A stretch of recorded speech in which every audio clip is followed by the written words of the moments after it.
Hi there, good afternoon. Thanks for coming back. It's Tuesday, the 20th of July, and it's World International Chess Day. So I'm going to play a 10-minute game on league chess, and my opponent is rated only 3 points different to me. He's 2046, and I'm 2043. So it should be a very close game, and he has the white pieces. So let's see what happens. Okay, I play e6. So we go into the French defense. And my opponent captures the exchange variation, which actually the exchange has a reputation for being boring, but in my experience, that often isn't the case. Okay, I can block with either bishop. Both moves are perfectly good here, but I prefer to block with the light squared bishop so I can recapture on c5 should I need to without losing the tempo.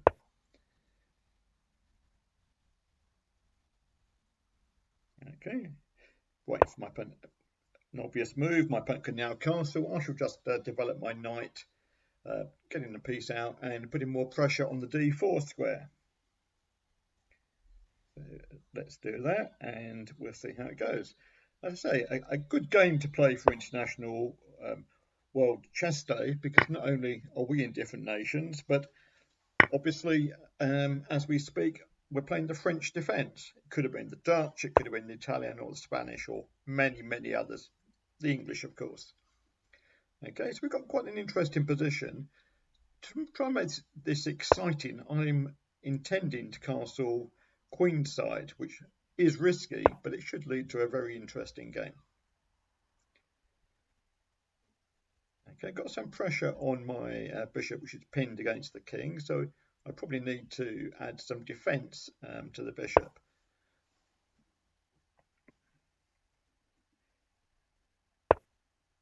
So I'm feeling quite confident here. I can now castle queenside, which may not be the best move, but it probably is the most exciting move. So I think I'll go for that and then see what sort of game my opponent wants to play. That's a nice move. Now I can play knight to d4 or rook to e8, which does have a veiled threat on the queen, so that seems the best move to play. I think my opponent needs to do something with his rooks. They're not really in the game, whereas mine are nicely centralised. Let's see what he does. My simple plan is just to play h6 and g5 and try and push in away my opponent's pieces and getting some sort of attack against the white king. So here's move one. If it captures my bishop, obviously I can take back. We could take back with the rook, but I want to try and open files, and these pawns on e and e6 and d5 could prove to be very strong. So I'm hoping to be able to push those pawns in due course. Pinning his knight, and I think I've got quite a nice position here.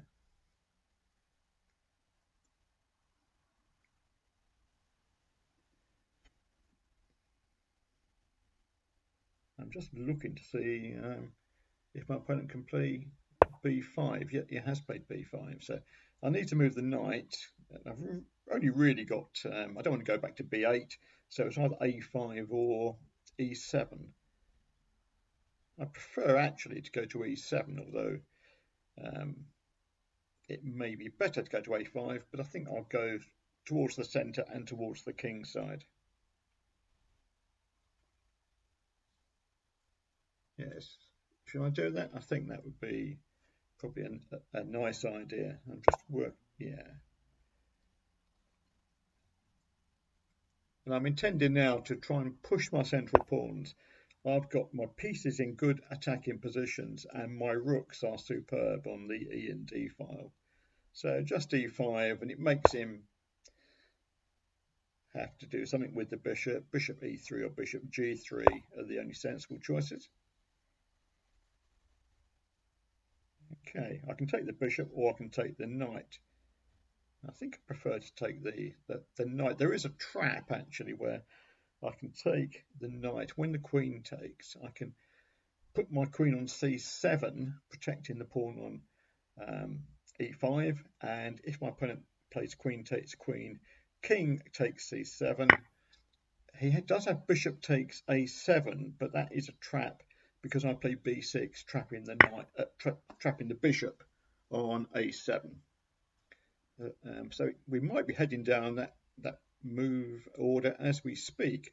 So I'm going to play my queen to c7, blocking the check, defending e5, and setting up this trap that if he takes on a7 at the end of the day, I play, because my king will be on c7, I can play b6, and that bishop is then lost from the game.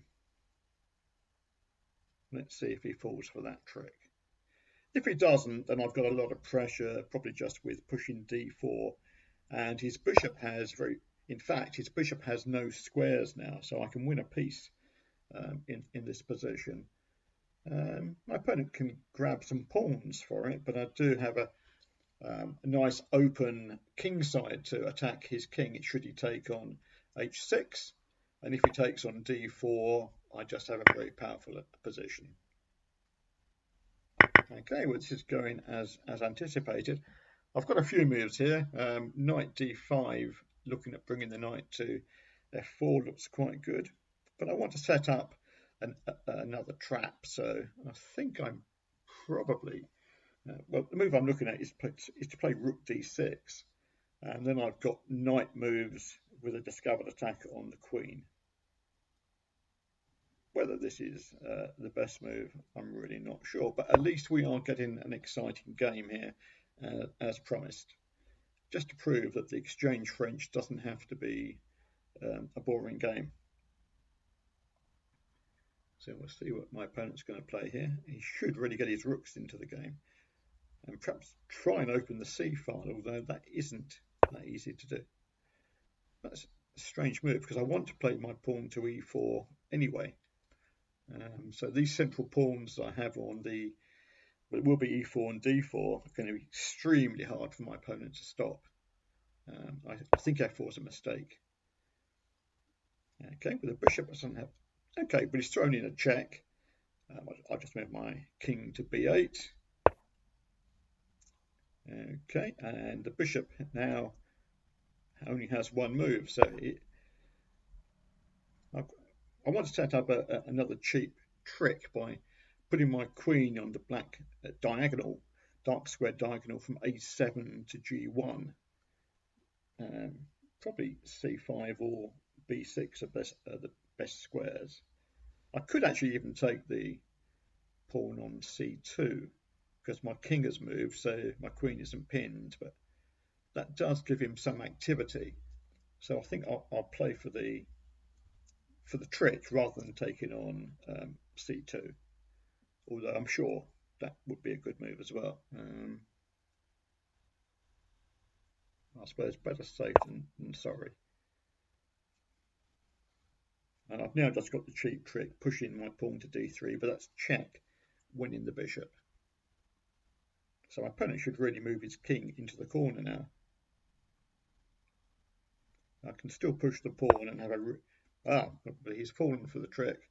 So this probably should be towards the end of the game because I'm just winning a piece, and after the king moves, I'm forking his rooks as well. And in fact, my opponent has resigned.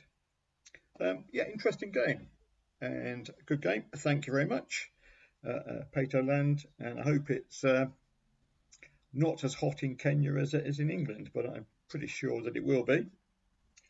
I'm going to celebrate World International Chess Day by actually having fish and chips because I live by the seaside, so fish and chips to celebrate that. The only thing is I have to be very careful because apparently the chippy near us, the person has been spoken to by the RSPCA. Apparently he keeps battering his cod. Sorry about that, and I'll see you for the next game. Thank you. Goodbye.